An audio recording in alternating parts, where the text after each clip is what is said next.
This is a video to explain how to make a custom barrel for your 2011 pistol. Now, why would we do that? Well, from the factory, these WeTech Hi-Capa 2011s have a 7.1 millimeter internal diameter bore, which is a good size bore for good performance, and it resists most gels falling through if your pistol is holstered with one in the chamber.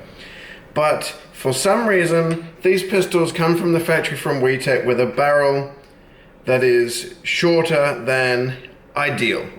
Now, for example, pistols like the 5.1, the 4.3, the 3.8s, the barrel is internally what looks to be too short. Now, it's going to be very hard for you to see in there, but when you're looking at your pistol, the barrel is what looks to be about 4 mil too short.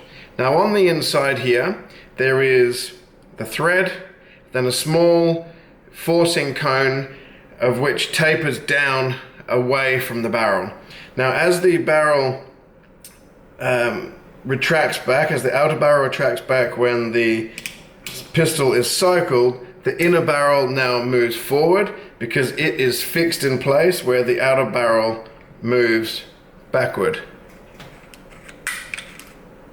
Like that there, see? So that inner barrel is intentionally short because if you want to run a threaded adapter here to be able to run something on the end of your barrel, the inner barrel must end prior to the threaded adapter starting. Now, on previous model pistols or barrels, for example, this Aztec custom barrel here for the APS line pistols has this step down section here, which is thin enough to go through the inside of a barrel adapter, where a standard barrel cannot pass through a barrel adapter, as you can see here. So this step down is absolutely intentional, but the standard barrels do not have it. And that step down is a little bit hard to cut into a standard barrel. So all these WeTech barrels end prior to the thread starting, so you can run a barrel adapter and any form of attachment on the end, be a hop-up or a silencer or whatever you want to do. Now, that's on all of the short models. When we look at the 6-inch model, this is the IREX, for some unknown reason, WeTech stopped the inner barrel around about here. So over an inch shorter. Why did they do that? Well, quite simply, it's got the same inner barrel as the 5.1 inch in the 6-inch. So that definitely ends very, very short. So this video is showing you how to make yourself a new barrel that either you can run in a pistol where you don't want to use the threaded adapter, or just a 6-inch pistol where you want to run a longer barrel. Now, please beware, when we do this, it will not have this step down, so you will not be able to run any form of muzzle device unless you go to the extra extent of making this cut here. Okay? All right, so again, it is hard to see into the end of the pistol. This one has already had the barrel changed. Now, when we look in here, you can see the aluminum barrel comes past the first step down. When I retract the slide, it now sits just shy of flush with the outer barrel. This one, if I thread my outer barrel adapter into here, straight away, it locks up. You cannot retract the slide. As soon as you back it off, it starts to retract but locks up.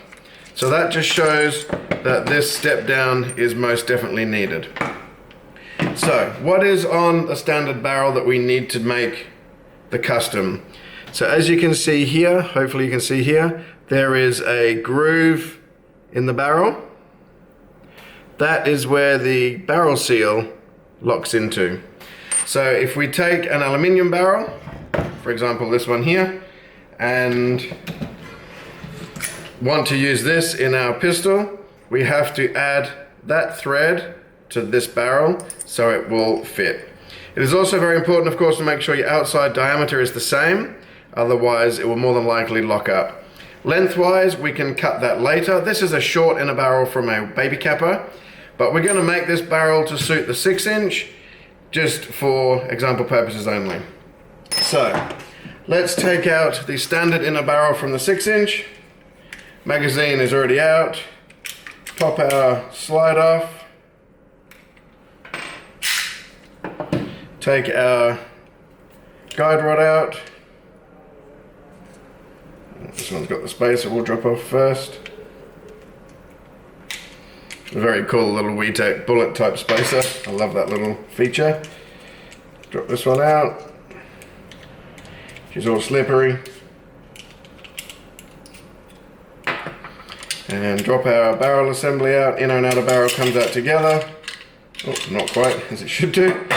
Okay, so we can see the inner barrel, as it would sit in here, is 1 inch too short. So if we were to put a longer barrel in here, we can then cut it down to size as we wish. So we're going to have to use the correct size screwdriver to take out these screws. If you use the wrong size, you will more than likely strip the screws, which of course you must be very careful not to do. They are a fairly run-of-the-mill, just 1mm thread screw, but it's a lot easier if we don't ruin them. They're generally not overly tight from the factory. They ideally maybe should have a little piece of Loctite on them, but there's no load on them and they are captive inside the outer barrel. So as you can see here, the barrel holder is 2-part. It comes away. It's a gel ball specific barrel holder, so there's no hop unit built into it like an airsoft pistol would have. And when we pop the other side off, you can then see the barrel seal just sat on the end, and then the groove. Now that groove does align with a locking groove on the inside of the barrel holder. Without that locking groove, your inner barrel will just slide straight out. So what we want to do is pop the seal off and then replicate that groove onto our new barrel. That's obviously pretty simple. We can just take a texter, make sure it's nice and flush, mark where we need our groove to be, and then cut that groove to match. Now, how do we cut the groove? Well, unless you have a nice lathe at home or an access to a lathe, we can use a simple drill and a dremel, make ourselves a lathe. So I'm going to shove my barrel in the drill, lock her in, and as you can see here, when I spin the drill, the barrel turns. So I'm just going to use a cable tie around my grip to set my drill speed reasonably slow. And then what ideally you want to do, hopefully you can still hear me, ideally what you want to do is to have something to support your hand while the drill is turning. Use the dremel and cut this groove. But I don't want to do it freehand, so I'm going to use this bucket. It's going to cover up all this stuff as well, so I don't just get cuttings everywhere. Use the bucket here just to stabilize my hand and then cut that groove. Now when it's turning, we should be able to see the black line appear. Now I'll try not to talk while we're cutting because you probably won't hear me.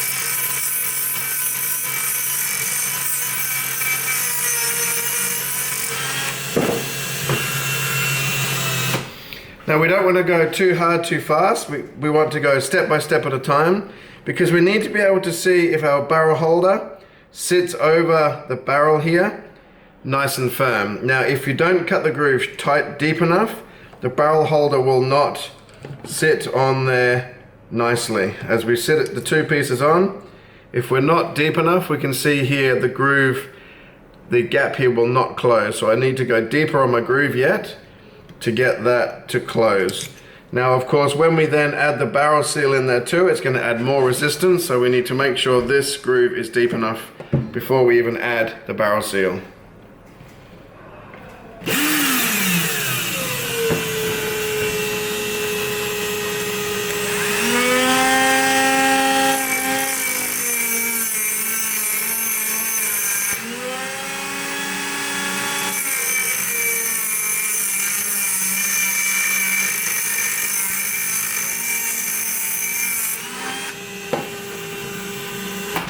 Now my groove has become a little bit wider than ideal here, but it still will work perfectly fine as long as there isn't too much slop or movement in the barrel holder.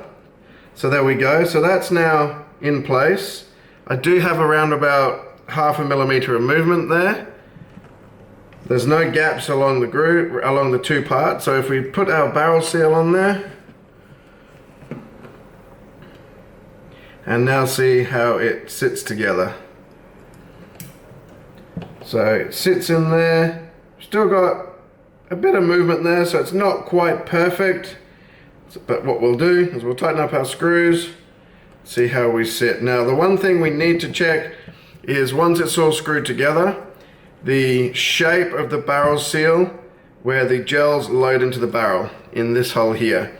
If we've got any adverse pressures, it will probably make that nice round seal an oval shape or egg shape, so it's knocking it out around, which will obviously give us some feeding issues. So it's closed down with no movement at all, or a fraction of a movement.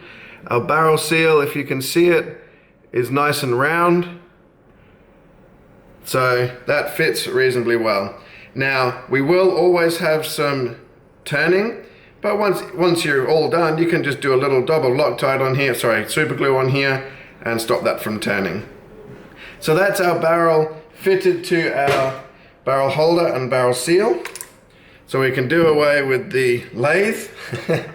Of course, doing this with a lathe would give a far better finish if you're wanting it to be absolutely perfect. So now with our inner barrel in our outer barrel, we have a very long inner barrel.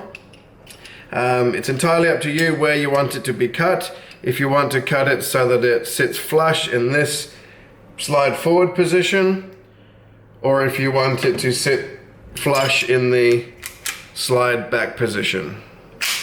If you want it in the slide back position, what you need to be doing is measuring the depth of where you want it to end, and then of course we cut that equivalent off of our barrel here. So my suggestion is put it into the slide. The reason why I suggest this is the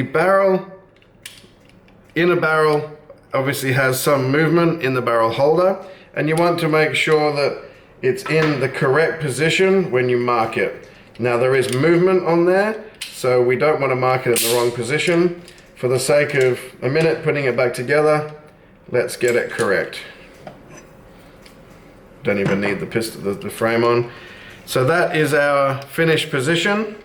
That would work quite well right there if you're wanting to run an outer barrel hop up or something like that. So for example, this is just a prototype. Outer barrel hop up would work on there just fine. Oh, now I've got my barrel in the wrong position. Here we go.